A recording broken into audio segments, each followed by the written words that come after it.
അനുഗ്രഹിക്കപ്പെട്ട നല്ല സമയത്തിനായി ഞാൻ ദൈവത്തെ സ്തുതിക്കുന്നു, സ്തോത്രം ചെയ്യുന്നു. ദൈവവചനം ശ്രവിച്ചുകൊണ്ടിരിക്കുന്ന എല്ലാ ദൈവമക്കൾക്കും വീണ്ടും വരാമെന്ന് അരുളി ചെയ്തവനായ കർത്താവായ യേശു ക്രിസ്തുവിൻ്റെ തന്നെ നാമത്തിൽ ഞാൻ എൻ്റെ സ്നേഹവന്ദനം അറിയിക്കുന്നു. ഇന്നത്തെ അല്പസമയത്തെ ചിന്തയ്ക്കായി 6-ാം സങ്കീർത്തനം 2-ാം വാക്യം നമുക്ക് വായിക്കാം. യഹോവേ, ഞാൻ തളർന്നിരിക്കുന്നു, എന്നോട് കരുണയുണ്ടാകണമേ. യഹോവേ, എൻ്റെ അസ്ഥികൾ ഭ്രമിച്ചിരിക്കുന്നു, എന്നെ സൗഖ്യമാക്കണമേ. അനുഗ്രഹിക്കപ്പെട്ട ഒരു വേദവാക്യമാണ് നാം കേട്ടത്. 6-ാം സങ്കീർത്തനം ദാവീദാണ് എഴുതിയതെന്ന് ശീർഷകത്തിൽ രേഖപ്പെടുത്തിയിരിക്കുന്നു. തൻ്റെ പാപനിമിത്തം ദൈവം കോപിക്കുകയും അവനെ കഠിനമായി ശിക്ഷിക്കുകയും ചെയ്തു. ദാവീദിൻ്റെ ദേഹി ആത്മാവിൽ ആ ശിക്ഷ വ്യാപരിച്ചു. ദൈവം അവനെ വളരെയധികം സ്നേഹിച്ചിരുന്നു.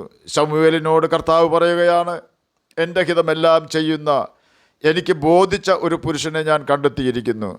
എന്തിനു വേണ്ടി? രാജ്യം ഭരിക്കുന്ന ശൗലിനെ നീക്കിക്കൊണ്ട് ഇസ്രയേലിൻ്റെ രാജാവായി വാഴുവാൻ. നാം ദൈവത്തിന് അനുകൂലമായി ചിന്തിക്കുകയും സംസാരിക്കുകയും വിശുദ്ധിക്ക് വേണ്ടി നിലവിളിക്കുകയും കർത്താവിനോടും അവൻ്റെ വചനത്തോടും കൂറ് പുലർത്തുകയും നമ്മുടെ സന്തോഷം യേശുവിലും അവൻ്റെ വചനത്തിലും ആയിരിക്കുകയും ചെയ്യുമ്പോൾ ദൈവം നമ്മെ നോക്കി പറയുന്നതും എനിക്ക് ബോധിച്ച പുരുഷൻ അഥവാ എനിക്ക് ബോധിച്ച മകൾ എന്നാണ്. ഗബ്രിയേൽ ദൂതൻ ഒരിക്കൽ യേശുവിൻ്റെ അമ്മയായ മറിയായുടെ അടുക്കൽ ചെന്ന് പറഞ്ഞത്, നിനക്ക് ദൈവത്തിൻ്റെ കൃപ ലഭിച്ചു എന്നാണ്. എന്തായിരിക്കും യേശുവിൻ്റെ അമ്മയായ മറിയയ്ക്ക് ദൈവത്തിൻ്റെ കൃപ ലഭിക്കുവാനുണ്ടായ കാരണം എന്ന് ചോദിച്ചാൽ, മറിയ വിശുദ്ധിക്ക് വേണ്ടിയും നീതിക്ക് വേണ്ടിയും വളരെ ആഗ്രഹിച്ച ഒരു ദൈവമകളായിരുന്നു. തന്നെയുമല്ല, ന്യായപ്രമാണം വായിക്കുകയും അത് അനുസരിക്കുകയും ചെയ്തിരുന്ന ഒരു ദൈവമകളായിരുന്നു. ദാനിയേൽ എന്തുകൊണ്ടാണ് ഏറ്റവും പ്രിയ പുരുഷനായ ദാനിയേലെ എന്ന വിളി ദൈവത്തിൽ നിന്ന് കേട്ടത് എന്ന് ചോദിച്ചാൽ, നീതിക്കും വിശുദ്ധിക്കും ഒരു ദാഹം ബാലനായ ദാനിയേലിൽ ദൈവം കണ്ടു.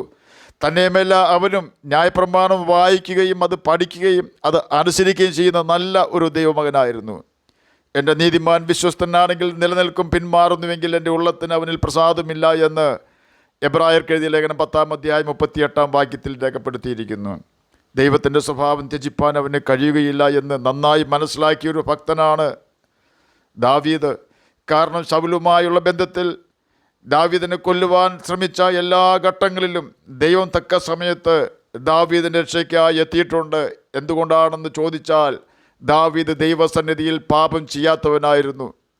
നാം പാപം ചെയ്യുമ്പോൾ നമ്മുടെ ആത്മാവിന് ആദ്യം സമാധാനം നഷ്ടമാവുകയും ആ സമാധാന നഷ്ടം വ്യസനമായും ക്ഷീണമായും ദേഹിയെ ബാധിക്കുകയും തുടർന്ന് ദേഹത്തെ ബാധിക്കുകയും ചെയ്യുന്നു.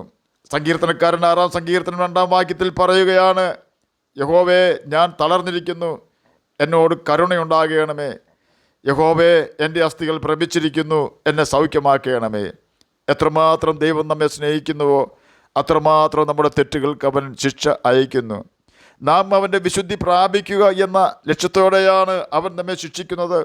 ചിലപ്പോൾ രോഗമായിരിക്കും, ചിലപ്പോൾ മറ്റു ചില പ്രതിസന്ധികളായിരിക്കും. ദൈവത്തിൻ്റെ ഉദ്ദേശം ഒന്ന് മാത്രം, നാം നശിച്ചു പോകരുത്.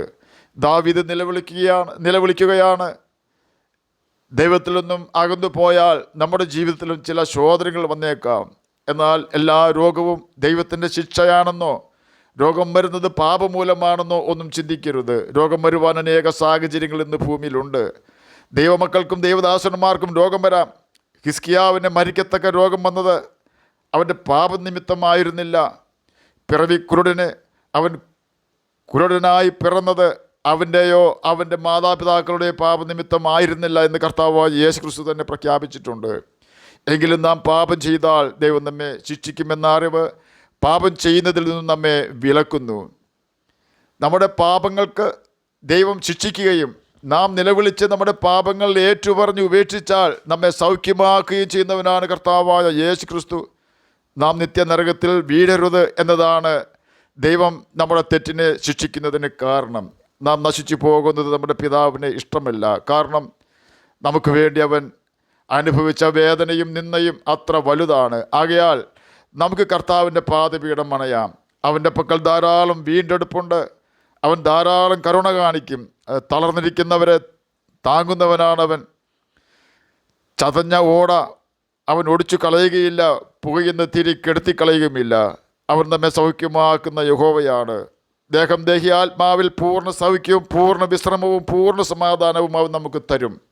ആകയാൽ അവൻ്റെ കൽപ്പനകൾ പ്രമാണിച്ചുകൊണ്ട് അവരെ നമുക്ക് സ്നേഹിക്കാം, നിത്യജീവൻ അവകാശികളായി തീരുകയും ചെയ്യാം. അതിന് കർത്താവ് നമ്മെ സഹായിക്കട്ടെ എന്ന് പ്രാർത്ഥിച്ചുകൊണ്ട് ഞാൻ എൻ്റെ വാക്കുകളിൽ നിന്ന് വിരമിക്കുന്നു. നമുക്ക് പ്രാർത്ഥിക്കാം. ഞങ്ങളെ സ്നേഹിക്കുന്ന സ്വർഗീയ പിതാവേ, നല്ല വചനത്തിനായി അങ്ങയെ സ്തുതിക്കുന്നു, സ്തോത്രം ചെയ്യുന്നു. എന്നെ കേൾക്കുന്ന ഏതെങ്കിലും പ്രിയപ്പെട്ടവർ രോഗത്താൽ ഭാരപ്പെടുന്നുവെങ്കിൽ അങ്ങ് അവർക്ക് സൗഖ്യം കൊടുക്കണമേ. അങ്ങയുടെ വചനം പ്രമാണിച്ചുകൊണ്ട് അങ്ങയെ സ്നേഹിക്കുവാനും നിത്യജീവൻ അവകാശികളായി തീരുവാനും അടിയനെ കേൾക്കുന്ന അങ്ങയുടെ കുഞ്ഞുങ്ങളെ സഹായിക്കണമേ.